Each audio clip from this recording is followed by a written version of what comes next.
Welcome to part 5, finishing the body. So, in between cuts, I went ahead and did a very quick base coat on the head. I did this because where it's going to be at, it's going to be impossible to paint certain parts of it. I didn't do that great of a job. I just did it kind of quickly to get enough paint in there, because I'm going to have to go back and repaint it anyway. I'm going to have to repaint it because there's going to be green stuff used and stuff's going to get dinged around or whatever. But this should cut down on it and make it a little bit easier. So the first thing that I'm doing here is I'm going to put a little bit of hot glue in there because this is going to hold it in place exactly where I want it. I figured it was a little bit easier than trying to green stuff the silly thing in place. Hot glue will hold it exactly where I want, but you want to be very careful with the hot glue because you don't want to melt your fiber optics. You also don't want to get any on the tips of your fiber optics because that will lower the light movement allowed in there. Anything that cuts down on the light's a bad thing unless you want your light to be a little bit faded. Personally, I want it to be glowing, I want it to be bright. If I'm spending all this time on it, I want it to stand out and knock whoever's looking at it in the face.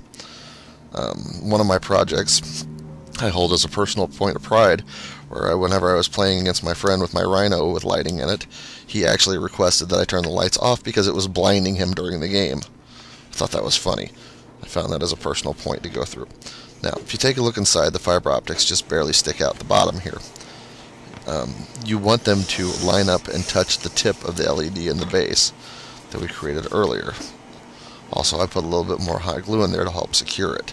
Again, you don't want the silly thing coming out, and I will fill it in with green stuff later, but for now it's just a matter of making sure that everything's in its right place, where everything lines up just right.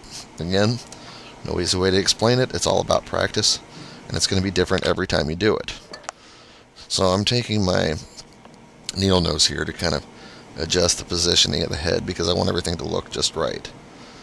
And as I get it moved around, you'll see that his head's lining up exactly where I want it. The other thing you'll notice is that his eyes look like they're bulging out a little bit. That's because I've left some of the fiber optics on his head. Whenever we're completely done painting, I'll trim those down to be flush with the eyeballs.